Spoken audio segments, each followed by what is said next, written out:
magnetic field due to a current carrying infinite solid cylindrical wire।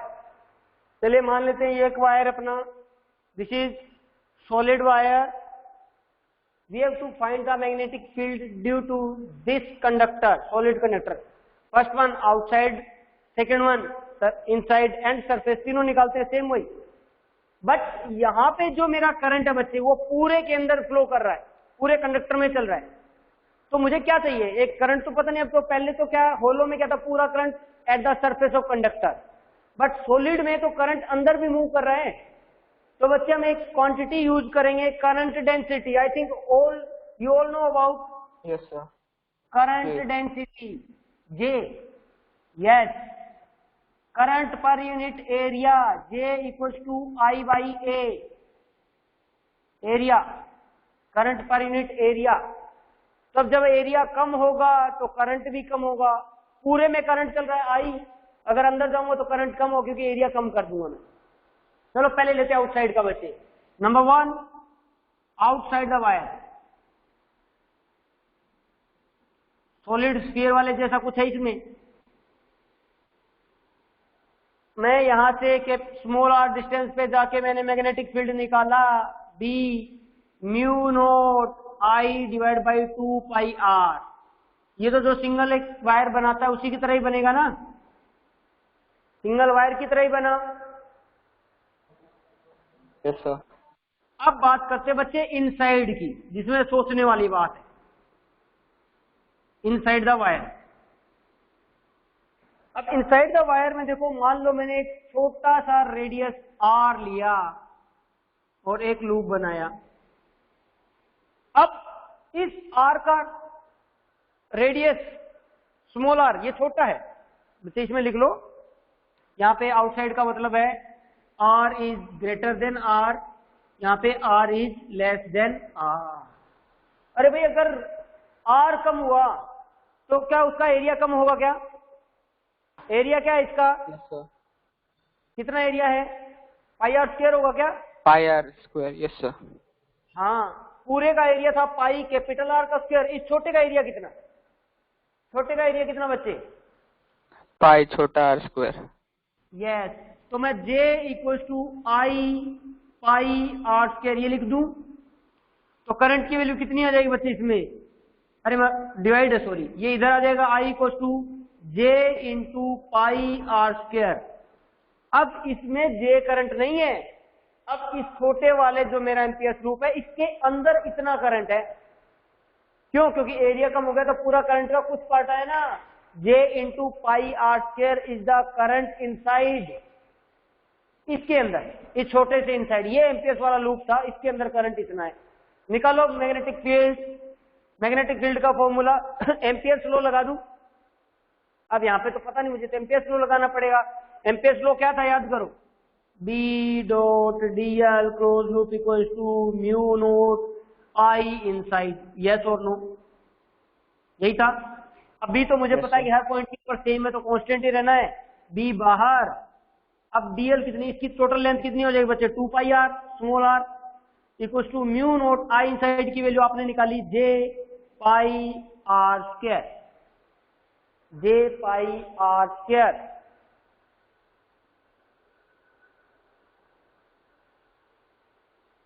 अब देखो value बताओ, B की क्या वैल्यू आएगी यहां से? कहीं कुछ गड़बड़ चल रही है मेरे को लगता है सर। J की वैल्यू लिखना बाकी है, हैं? J की ओरिजिनल वैल्यू मतलब कैपिटल आर। कैपिटल आर की फॉर्म में लिख दूंगा ना, सही कह रहे हो, हम कैपिटल आर की फॉर्म में निकाल लेते हैं इसको, सही सही कह रहे हो, ठीक है। तो ये वैल्यू हो जाएगी अपनी। तो क्या आएगा यहां से आंसर, क्या निकला अपना? सॉरी,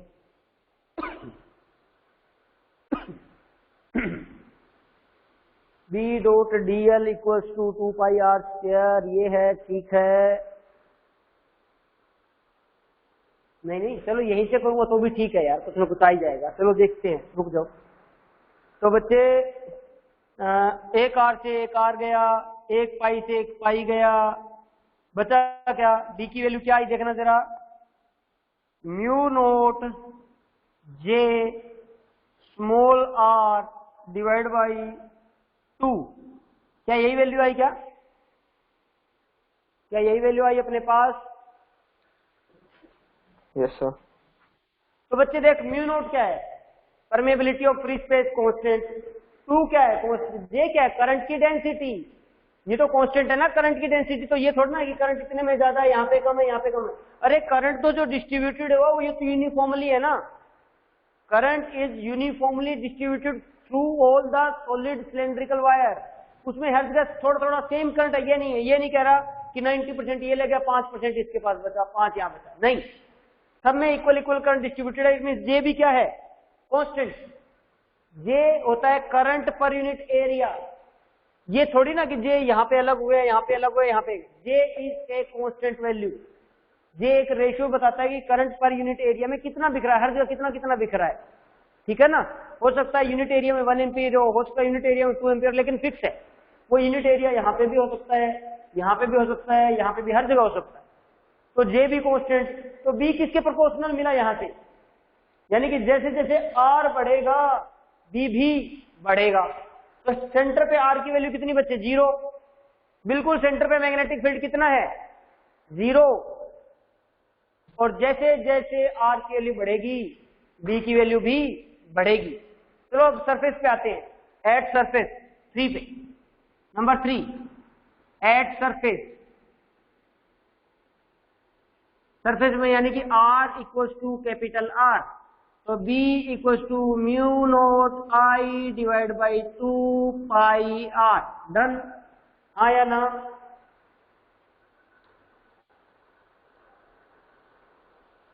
हाँ बच्चे, ठीक है? Yes sir. तो यानी कि अब हमें पता चला कि इसके सेंटर में मैग्नेटिक फील्ड 0। जैसे जैसे आगे बढ़ रहे हैं इसका मैग्नेटिक फील्ड बढ़ता जा रहा है।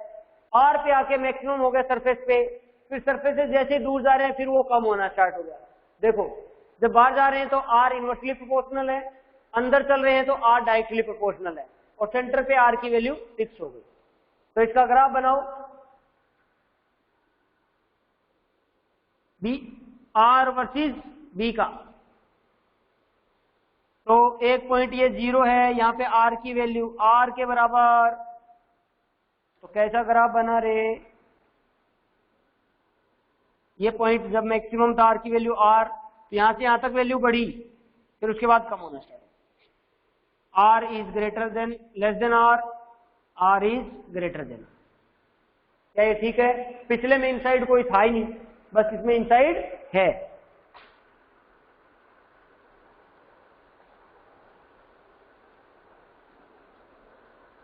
हाँ भाई, ठीक है, बोलो।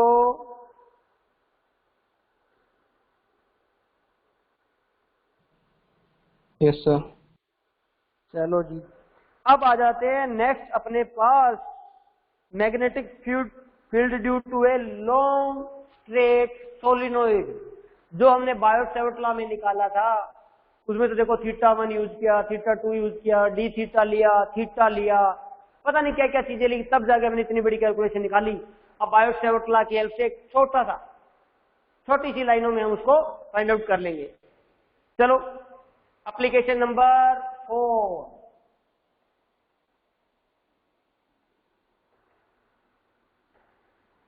Magnetic field due to a current carrying long solenoid.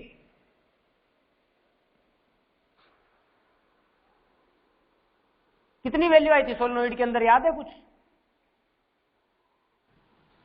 Mu N I. Mu N I which is a constant value. उसका रेडियस से, डिस्टेंस से कोई लेना देना नहीं था। अंदर तो क्या थी बच्चे? फिक्स थी।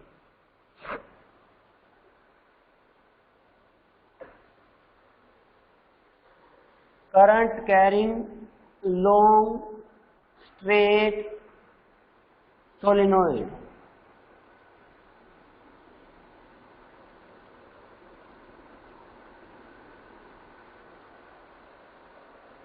नंबर 4, अब मैं फटाक से सोलिनोइड का सिर्फ और सिर्फ एक क्रॉस सेक्शनल व्यू बनाऊंगा। देखो बार बार वो 2-3 डायग्राम बनाने की जरूरत नहीं, मैं उसका सिर्फ क्रॉस सेक्शनल व्यू बना दूं। क्या कट किया हुआ,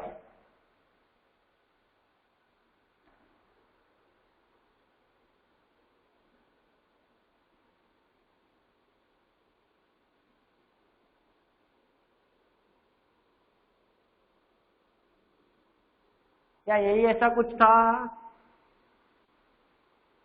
जल्दी जल्दी बनाओ सब लोग।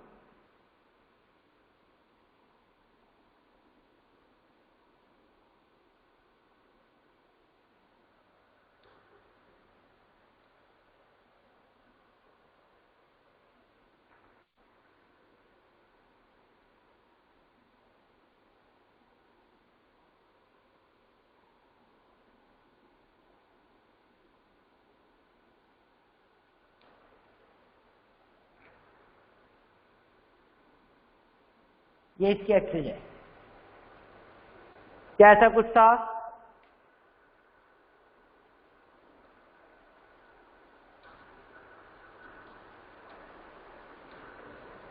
क्या ऐसा ही एक सोलिनोइड था, cross sectional view? Yes, sir. Okay.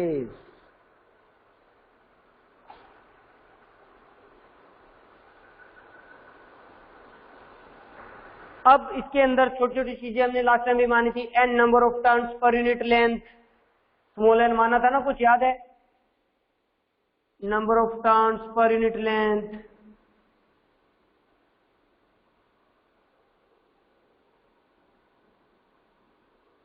Capital N जो टोटल नंबर ऑफ टर्न्स थे वो कितने भी, लेंथ रिकॉर्डिंग छोड़ो, वो लिखने की जरूरत नहीं, ये काफी है। आई करंट चल रहा है इसमें। अब एम्पियर्स लॉ लगाना है, तो एम्पियर्स लॉ ने बोला सबसे पहले तो मेरा एक एम्पियर्स लूप बनाओ। आपको बनाना है एक लूप। चलिए एक लूप बना लेते हैं। उसने एक लूप बनाया स्क्वायर वाला, जिसकी लेंथ उसने एल ले ली। उसने एक लूप बनाया जिसकी लेंथ एल ले ली। अब एक लूप है तो उसकी कुछ ना कुछ डायरेक्शन भी लेनी पड़ेगी। चलिए जी, इसकी डायरेक्शन मान ली उसने ये है, ये इसने इसकी डायरेक्शन मान ली।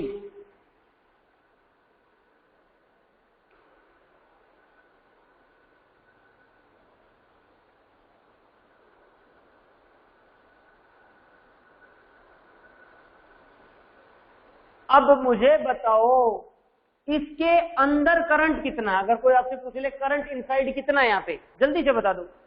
इनसाइड करंट कितना? एक कॉइल में आई करंट चल रहा है, तो इसके अंदर कितना करंट है? 1 मिनट रुकना जरा, कोई नहीं बोलेगा, कोई नहीं बोलेगा, जिसको मैं बोलूंगा वही। अरे भाई साहब क्या रही है, सब भाग गए। गुलजेबा, बच्चे गुलजेबा, मुझे बताओ इस लूप के अंदर करंट कितना है? लूप के अंदर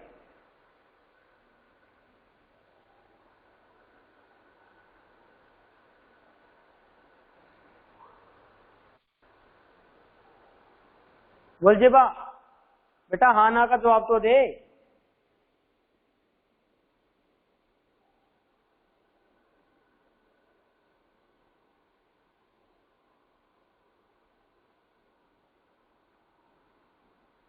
अंकित बता, बता बच्चे, करंट इनसाइड कितना है इस लूप के अंदर? Current inside the loop,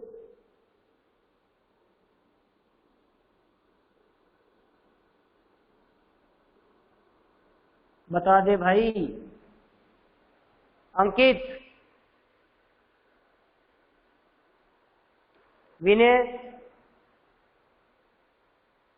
Vinay,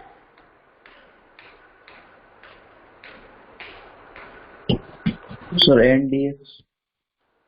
NDX। बच्चे मैं बोला इसमें n पर यूनिट लेंथ है, और यहां से यहां तक की लेंथ कितनी है विनय? यहां से यहां तक की कितनी लेंथ है? L। कितनी लेंथ है? L। पर यूनिट में n है, तो यहां से यहां तक कितने नंबर ऑफ टर्न्स बने? यूनिट में n, तो l लेंथ में कितने, nl। यूनिट लेंथ के अंदर स्मॉल n है और मैंने लेंथ दे दी l लेंथ में, बताओ कितने टर्न्स, तो n इंटू एल। एक का करंट I, तो टोटल कितना कितना भाई nl है और हर एक का करंट I, तो क्या nli करंट बनेगा कि नहीं बनेगा? Yes sir. फिर सोचते क्यों नहीं थे? चलो चलो कोई नहीं, छोड़ा। अभी जो हमने लूप माना उस लूप के मैं कुछ नंबर दे दूं, A B C D। अब ध्यान से देखो, क्या ये 4 कंडक्टर बन गए क्या? एक AB बना, एक BC बना, एक CD और एक DA। अब मैं अगर एम्पियर्स लूप आपने मान लिया, अब अगर मैं मैग्नेटिक फील्ड निकालूं, कहां पे, इस पूरे का निकालना है ABCD का। क्या निकालना है मुझे? Magnetic field. चलो एम्पियर्स लूप ने जो बोला उसकी बात मान लेते हैं। एम्पियर्स ने बोला था कि B dot DL equals to mu naught I inside की जगह क्या NLI लिख दूं? NLI लिख सकता हूं क्या? हाँ या ना? Yes sir. Yes sir. तो भाई साहब मैं जो क्लोज लूप तो यही है ना कि ABCD, कहां से कहां तक है ये अपने पास जो क्लोज लूप जो लिया, ये कौन सा क्लोज लूप है?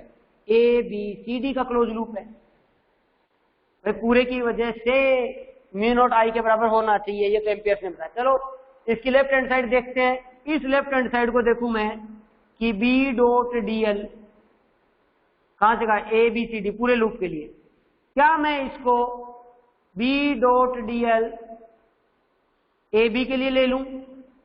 क्या मैं इसका B डॉट DL BC के लिए ले लूं? क्या मैं इसका B डॉट DL CD के लिए ले लूं? क्या इसका B डॉट DL DA के लिए ले लूं? हाँ बच्चे पार्टी, अलग अलग कर सकता हूं क्या? 4 पार्ट है भाई, AB की वजह से, BC की वजह से, CD पे, किस पे? DA पे। आया ना? क्या निकाल सकता हूं ना? अलोंग AB कितना मैग्नेटिक फील्ड? इतना। अलोंग BC कितना? इतना। अलोंग CD वो, अलोंग DA ये। हाँ या ना? बोलते रहो बच्चे। Yes sir. बहुत बहुत बढ़िया। चलो जी, अब मुझे बताओ AB में अगर निकालूं तो मैग्नेटिक फील्ड की डायरेक्शन कहाँ है? AB में हमने निकाली थी। मैग्नेटिक फील्ड की डायरेक्शन क्या होती है बच्चे? क्या इधर होती है मैग्नेटिक फील्ड की डायरेक्शन? यस इसकी सर, वजह अलोंग से द हाँ, मैग्नेटिक फील्ड की डायरेक्शन मेरी ये थी, याद करो। B की डायरेक्शन ये थी, तो DL भी इधर है, लेंथ भी इधर होगी। इन केस ऑफ AB अगला कर लेते, चलो इनको AB B डॉट DL। अरे भाई मैं इसको डॉट प्रोडक्ट हटा दूं, B DL कोस 0 डिग्री होगा क्या? क्योंकि L भी इधर, B भी इधर, L भी इधर, B भी इधर, तो दोनों में एंगल कितना? 0 डिग्री। तो ये क्या बन गया बच्चे? B DL। अब B तो कांस्टेंट हमें पता है कि यहाँ पे फिक्स वैल्यू है, चेंज ही नहीं करेगा। तो DL की वैल्यू कितनी है? यहाँ से यहाँ तक, A से लेकर B तक की लेंथ कितनी है? A से B तक की लेंथ कितनी? L। तो क्या DL को छोटा छोटा छोटा छोटा इंटीग्रेशन करूं तो क्या BL बनेगा क्या? ठीक है। Yes sir. अच्छा अब आते हैं BC में। BC में DL कहां बना बच्चा? ऊपर। B का दोनों में एंगल कितना? BC में 90 डिग्री। B DL cos 90 कितना? तो ये हो गया 0। चलो जी, अब आते हैं बच्चे CD में। CD के केस में B DL cos 180 डिग्री आपके अकॉर्डिंग, तो माइनस DL। माइनस। बट लेकिन मैं आपको एक चीज बता दूं बच्चे, अगर मेरे पास जो हम सोलेनोइड लेते हैं उसका रेडियस बहुत छोटा होता है, लेंथ बहुत बड़ी होती है, हम जनरली यही लेते हैं और यही होता है सोलेनोइड, तो बच्चे उस केस में जो इसके अंदर मैग्नेटिक फील्ड है as compared to outside magnetic field बहुत बहुत बड़ा है। तो बच्चे प्रैक्टिकली ये चीजें मैं नहीं बता रहे, प्रैक्टिकली हुई है ये चीज कि practically outside the solenoid magnetic field is zero. Practically देखा गया कि मैग्नेटिक फील्ड जो होता है सोलेनोइड के आउटसाइड वो जीरो होता बच्चे। क्यों? क्योंकि रेडियस बहुत छोटा है, लेंथ बहुत ज्यादा है। देखो इतने छोटे से रेडियस में ये वाली लाइनें भी घूम के आ रही है और ये वाली लाइनें भी घूम के आ रही है। सोचो ना, ये सारी लाइनें ऊपर थोड़ी ना गई है, ये सारी लाइनें ऊपर नहीं पहुंची। अगर 180 दूं, ये सारी लाइनें कुछ इधर से घूमी कुछ इधर से, और 2 3 4 लाइनें तो होती नहीं बच्चे, हमें पता बहुत ज्यादा स्ट्रॉन्ग बनता है ये। तो ये लाइनें बहुत ज्यादा होगी क्योंकि एक कॉइल नहीं है, नंबर ऑफ टर्न्स होते हैं। तो practically outside magnetic field in A solenoid is zero. ये याद रख लो, ये टर्म याद रख लो बच्चे। ये माइनस लिखने की बजाय ये याद रखना जीरो क्यों होता है। रीजन बता रहा हूं फिर से कि जो इसका रेडियस है वो बहुत कम है लेंथ के कंपैरिजन में। तो रेडियस का मतलब मींस बिल्कुल छोटे से रेडियस में बहुत बड़ा मैग्नेटिक फील्ड मिल रहा है इनसाइड। तो अगर मैं उसको कंपेयर करूं आउटसाइड बच्चे तो प्रैक्टिकली जीरो है। प्रैक्टिकली देखा गया उसकी कोई वैल्यू नहीं थी, बाहर कुछ भी नहीं था, बाहर कोई इफेक्ट ही नहीं मिला था, यानी कि मैग्नेटिक फील्ड था ही नहीं। तो ये याद रखेंगे, outside the solenoid magnetic field is zero. अब बात आती है इस डीए पे। डीए पे एंगल कितना बनेगा बच्चा? डीए पे एंगल कितना बना? 90 डिग्री। 90 डिग्री। तो cos 90 डिग्री कितना हो गया? जीरो।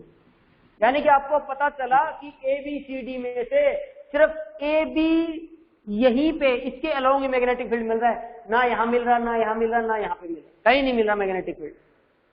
तो ये लेफ्ट वाली जो टर्म है वो क्या बन गई बच्चे यहाँ पे? क्या इसकी वैल्यू सिर्फ बी इंटू एल बन गई? B L plus zero plus zero plus zero. क्या इसकी वैल्यू बी एल बन गई क्या? हाँ भाई, Yes, sir. Right hand side लिख दो as it is, mu naught N L I. L से एल कैंसिल, बी की वैल्यू क्या आई भाई? Mu and I. क्या यही वैल्यू बायोट सावर्ट ने निकाल के दिखाई थी?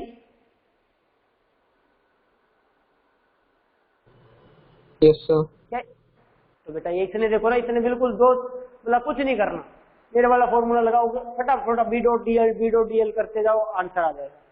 देखो उसमें तो कितनी बड़ी डेरिवेशन कर करके हम थक गए थे, तब जाके एंड में एक छोटी सी वैल्यू निकली थी। हाँ या ना? Yes sir. तो बच्चे आसान कौन है? आसान मेथड कौन सा है? Ampere's circuital law. यस। तो जैसे वहां पे गोज लो बिल्कुल आसान था, डायरेक्ट वैल्यू निकालता था, यहाँ पे वैसे ही वही काम जो गोज लो करता है वही काम एम्पियर सर्किटल लो करता है। चलिए इसकी एक लास्ट एप्लीकेशन बच्चे वो फटाक से और कर देते हैं। एप्लीकेशन नंबर 5, जबकि वो कई बार एप्लीकेशन में लोग बात काउंट नहीं करते हैं, लेकिन हम लोग काउंट कर लें क्योंकि काम तो वही बेचारा कर रहा है।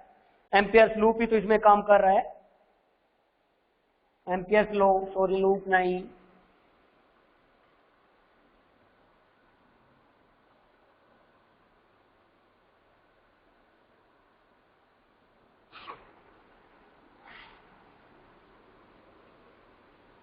ये अब एक स्ट्रेट सोलिनोइड नहीं है बच्चे, ये है एक टोरोइडल सोलिनोइड। टोरोइड का नाम सुना है सबने? क्या सुना है कभी कभी? टोरोइडल, TOROIDAL, टोरोइड सुना है क्या? सर्कल Yes, में sir. सोलिनोइड हो। है क्या बच्चे? सर्कल में तो सोलिनोइड हो, सर्कल के शेप में। हाँ देखो, अभी तक हम लोग अपना जो सोलिनोइड था आज तक की डेट में, अभी कुछ चंद मिनट पहले तक अपना सोलिनोइड ये था। क्या यही था? क्या यही था? अब Yes, मैं sir. इसको यहां से पकड़ के ऐसे जोड़ दूं, इसके दोनों एंड ऐसे जोड़ दूं, तो ये कैसा बन जाएगा?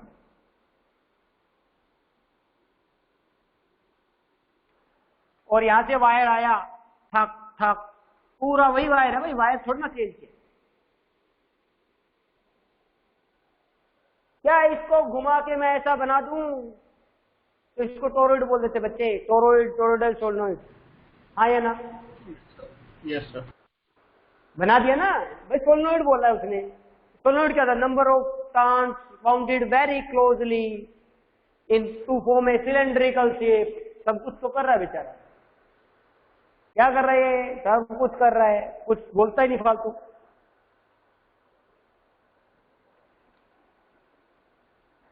चलो जी, अब कुछ किया जाए, मैग्नेटिक फील्ड फाइंड आउट किया जाए। अब स्टोरॉइड जो है बच्चे, स्टोरॉइड का कुछ ना कुछ रेडियस होगा इतना मोटा नहीं तो हमें पता कि ये रेडियस बहुत छोटा होता है, पता है ना हमें पता ना ये रेडियस बहुत छोटा होता है। Yes sir.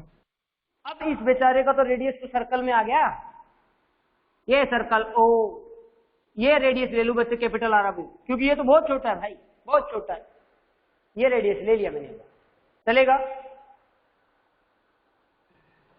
Yes sir. चलेगा। अब इसकी वो रेडियस नहीं बोलने, मैं बोल दूं जो ये मेरा लूप बनाया, इसका डायमीटर बोल दूं डी, जो लूप है इसका डायमीटर डी और ये आर। यहां से सब पता चल रहा, हमें पता है D is very very less than R होता है, क्यों आर तो डी तो ऑलरेडी बहुत छोटा होता है, और मैंने अब सर्कल बनाया तो उसके कंपैरिजन में ये बहुत छोटा है। सेम कुछ चीजें जो अभी तक बनाने आए थे हम, number of turns per unit length, पर यूनिट लेंथ। तो बच्चे इसमें टोटल नंबर ऑफ टर्न्स कितनी होगी भाई, n है total number of turns.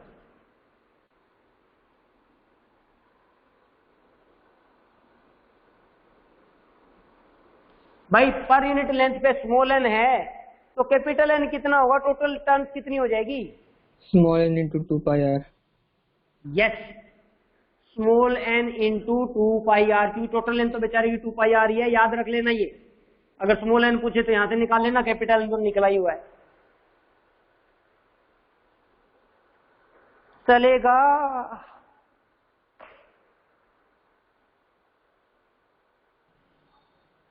Yes sir. चलो जी ठीक है सॉरी चलो, मैं इसका क्रॉस सेक्शनल व्यू बनाने की जरूरत है नहीं, समझ जाना, जैसे वो लूप का था वैसे क्रॉस सेक्शनल व्यू बनाऊं। क्रॉस सेक्शनल व्यू तो पता चले कि यहां से करंट आ रहा है एक में, ये करंट आई पूरे में घूम रहा है और वापस निकल रहा है यहां से आई, डन। तो इसका अगर मुझे एक लूप बनाना है, एम्पियर्स लूप, तो इसके बीच में कहीं बनेगा, क्योंकि ना तो करंट यहाँ पे है ना ही करंट यहाँ पे है। According to ampere's loop, B dot D L equal to mu naught I inside. यहाँ पे आई इनसाइड कुछ भी नहीं है, यहाँ पे आई कुछ भी नहीं है, यहाँ पे करंट है ही नहीं ना। तो अगर आप यही चीज सोलेनोइड में अप्लाई कर लेते हैं ना, तो बाहर की तरफ करंट तो होता ही नहीं भाई, इनसाइड होता है करंट, वहीं अप्लाई होता है, ठीक है ना। अब इसने एक एम्पियर्स लूप मान लिया इसके बीच में कहीं, ये लो बच्चे एम्पियर्स लूप, ये ब्लैक वाला जो है इसके बीच में है, क्योंकि करंट तो यही है ना, ये इसके बीच में कहीं पे एक एम्पियर्स लूप मान लिया बीच में कहीं पे। इस एम्पियर्स लूप की डायरेक्शन भी, ये ब्लैक वाला क्या है यहाँ पे, एम्पियर्स लूप, इसकी कुछ ना कुछ डायरेक्शन भी देनी पड़ेगी भाई। चलो मान लो एंटी क्लॉकवाइज, ये ऐसे घूम रहा है लूप अपना। अब आते हैं एम्पियर सर्किटल लॉ पे, B dot D L equal to mu naught I inside. अब बच्चे लेंथ भी उसी डायरेक्शन में बननी है, उसी डायरेक्शन मेरा मैग्नेटिक फील्ड बनना है, तो बच्चे इन दोनों के बीच में जो एंगल होगा क्या अपने पास, जीरो। बी और डीएल के बीच में अगर देखोगे ना इसके अंदर भी, तो बच्चे एंगल क्या बनेगा, जीरो। तो मैं लेफ्ट हैंड साइड उठाना अपने को, तो ये बनेगा बी डीएल कोस 0 डिग्री, ये बन जाएगा बी डीएल। अब हमें पता है कि सेम डिस्टेंस पे है, तो डीएल बी हर जगह कांस्टेंट है, बी बाहर आ गया, अंदर बचा अपने पास डीएल। बच्चे डीएल की वैल्यू कितनी है, अभी आप लोगों ने बताई थी, सरकमफ्रेंस इसका स्मॉल आर वाला मान के चलो, तो भी नहीं, स्मॉल आर नहीं लेते, कैपिटल आर ही लेंगे। क्यों? क्योंकि बताइए बहुत छोटा, इसकी वैल्यू क्या बच्चे, बहुत बहुत छोटी सी है ये डिस्टेंस, तो 2 pi r B into 2 pi r. ये लो जी, लेफ्ट हैंड साइड अपने पास ये आ गई। अब आ जाओ ऊपर, B dot 2 pi r equal to mu naught, अरे भाई आई इनसाइड, करंट कितना इनसाइड, कितना करंट है, कितना करंट लिखूं अंदर, थोड़ी देर पहले हमने बनाया वही चीज बता दो, कितना करंट अंदर,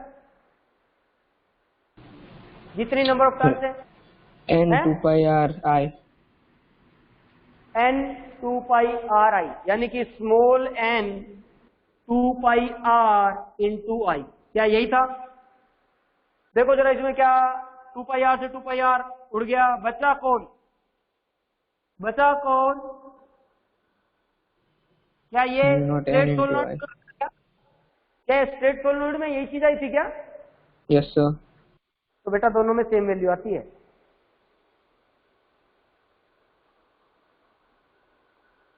तो इसका अब मेरा टोरॉइड, कोई इतना सा टोरॉइड बना दे, कोई इतना बड़ा टोरॉइड बना ले, कोई फर्क नहीं पैदा, नो इफेक्ट। आप भले एक छोटा सा टोरॉइड बना, डिपेंड करेगा आपने करंट कितना दिया, आप उसने number of turns per unit length कितनी लेते हो, और परमेबिलिटी ऑफ फ्री स्पेस, इन तीन चीजों पे डिपेंड करेगा।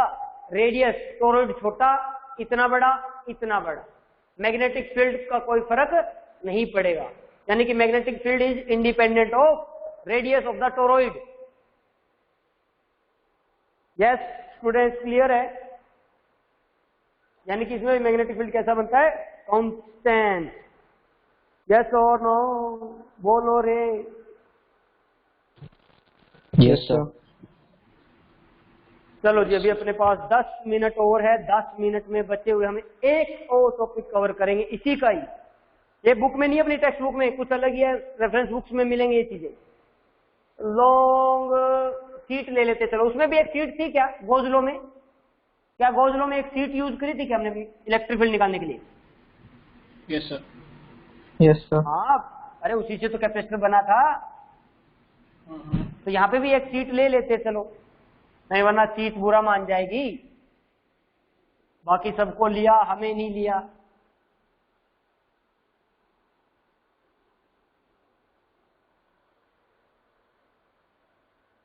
नंबर 6 कर दो, करंट कैरिंग इनफाइनाइट शीट डाल दो बेटे, इनफाइनाइट शीट।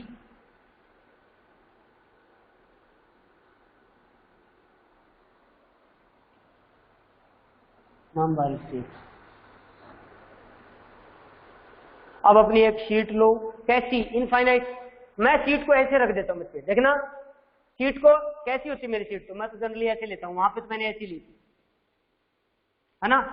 अब इसमें करंट है, अब हो सकता है इस पूरी शीट के अंदर करंट कैसे चल रहा है, ऐसे चल रहा है, ऐसे चल रहा, हो सकता है ना, हो सकता, चलो मान लो करंट ऐसे चल रहा, पूरे में करंट चल रहा बच्चे ऐसे, पूरी शीट है, ये लो, इस शीट पे करंट चल रहा है, ये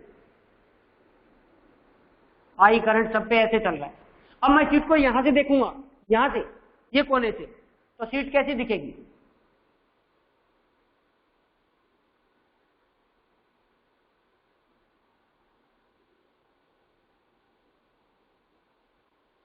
क्या शीट कुछ ऐसी ऐसी दिखेगी क्या इधर से?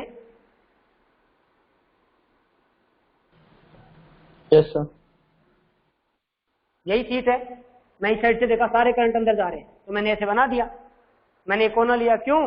ताकि मेरे को एम्पियर्स लूप वगैरह लेने में कोई परेशानी ना आए। ये इनफाइनाइट शीट है भाई, ना तो ऊपर एंड पता, ना नीचे का एंड पता, कोई एंड नहीं पता मुझे, वो सारे इनफाइनाइट लिखा है ना, इनफाइनाइट शीट। अब आए हैं एम्पियर साहब। अब पहले देखो इसमें जो करंट चल रहा है बच्चे, तो करंट को कैसे कंसीडर करूं, करंट डेंसिटी लूं या कुछ और लूं, क्या लूं?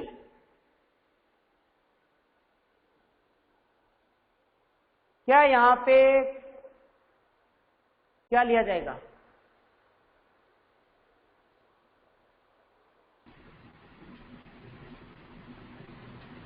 अरे इसमें करंट पर यूनिट लेंथ देखा जाएगा ना, लेंथ देखो ना, ये लेंथ है, Yes, sir. एक तरफ से देख रहा हूं, Edge के around, yes sir.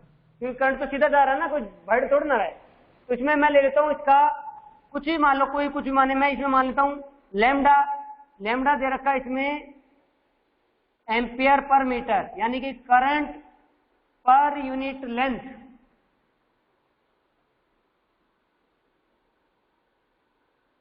Current per unit length हमने ले लिया। चलो अब इसके अंदर सबसे पहले मैं एक लूप कंसीडर करते हैं, एम्पियर्स लूप। हमने अपना एक लूप बना दिया, ये लो स्क्वायर है भाई, ये घबराना नहीं, स्क्वायर मान लो सॉरी स्क्वायर मान लो, चेंज कर दो जो आपकी चीजें सॉरी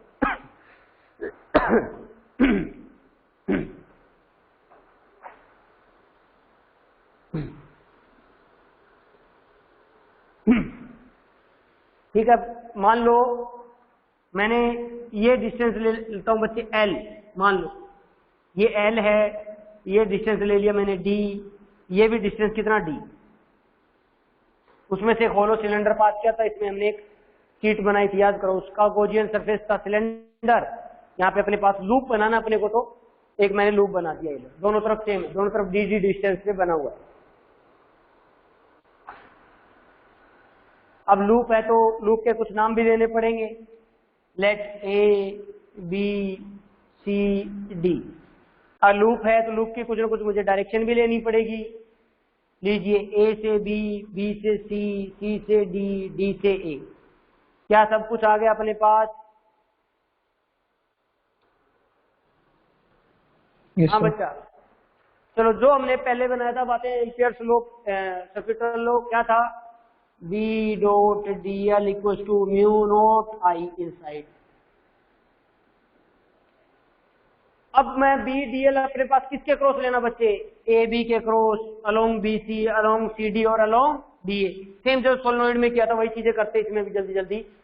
तो बेटा इसकी वजह से मैग्नेटिक फील्ड कैसा बनेगा देखना जरा, कैसा बनेगा? क्या इसमें मैग्नेटिक फील्ड की डायरेक्शन है इधर, यहां से मैग्नेटिक फील्ड की डायरेक्शन क्या रहेगी? इधर। इसमें मैग्नेटिक फील्ड की डायरेक्शन इधर और इसमें मैग्नेटिक फील्ड की डायरेक्शन इधर। क्या ठीक है क्या ये? Yes sir. हाँ, तो मैं अलोंग ए बी ले लूं, अलोंग बी सी निकाल लूं, along C D, along D A. क्या निकालना? बी डॉट डी एल निकालना है अलोंग बी सी। तो B dot dl along A B. बच्चे एंगल कितना है यहाँ पे देखना, लेंथ भी नीचे और ये भी नीचे, 0 0। अब ये लूप कैसा है रे? ध्यान से देखना, ये लूप को समझना बच्चे इसके अंदर। चलो ये 0 चाहिए तो ठीक है, आपने बता दिया BL, मैं मान लिया BL, जोड़ दो ना, L बन जाएगा इंटीग्रेशन करके, एंगल 0 था। चलो यार गड़बड़ मत कर देना आप लोग। B dl cos of 0 degree integration equal to BL।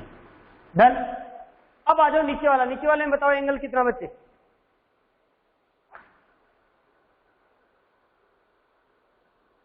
नीचे वाले में एंगल सोचना, 90 डिग्री। हाँ यही तो बस एक ही चीज थी। इसमें एंगल 90, इसमें एंगल 90, इन दोनों में एंगल 0 0 था। इसमें angle B C B dot D L cos 90 degree equal to 0। ये भी अपना सी डी वाला बच्चे, B dot D L angle होता है 0, B D L cos of 0 degree equal to B L. इसका भी बच्चे क्या हो जाएगा? 0। B dot D L cos of 90 degree equal to 0। लो जी आ गया इन सबका, उठा के जोड़ दूं सबको? क्या कर दूं बच्चे? जोड़ दूं? तो आ जाओ, इसको ये लेते हैं। तो ऊपर वाले फॉर्मूले में लेफ्ट साइड को जोड़ा, इसकी जगह BL रखा, फिर 0 रखा, फिर BL रखा, फिर 0 रखा, तो ये बन गया 2BL equal to mu naught I। तो B की वैल्यू, अब I की वैल्यू क्या लिखूं? I इनसाइड बताओ जरा कितना लिखूं यहाँ पे? I इनसाइड कितना है? Lambda into L. हाँ L लेंथ है, लैम्डा वो, तो इसकी जगह रख दो बच्चे lambda L। 2BL equal to mu naught lambda L, L से L cancel, B equal to mu naught lambda by 2। ये लो, ये भी कांस्टेंट आया भाई रे। बट ये डिपेंड कर रहा है इसकी डेंसिटी जो हमने वैल्यू ली है पर यूनिट लेंथ वाला। तो ये था आज का अपना टॉपिक, कांस्टेंट इसकी वैल्यू। अब हम कल जो है फोर्स की बात करना स्टार्ट कर देंगे, मैग्नेटिक फोर्स। सिर्फ मैग्नेटिक फील्ड की वजह से अब जो फोर्स बनती है कल उसकी बात करेंगे। पहले बताओ समझ आया सबको क्या? Yes sir. कोई दिक्कत तो नहीं है ना? चलो तो घर पे सब लोग इसका होमवर्क भेज देना याद करके। जो थ्योरी लिखोगे, एक ज्यादा नहीं, 2-1 क्वेश्चन दूंगा, अगर करने तो और करके मेरे पास भेज दें, जितना भी हो जाए, जो भी होमवर्क आप लोगों का हो जाए बच्चे। सर होमवर्क क्या है?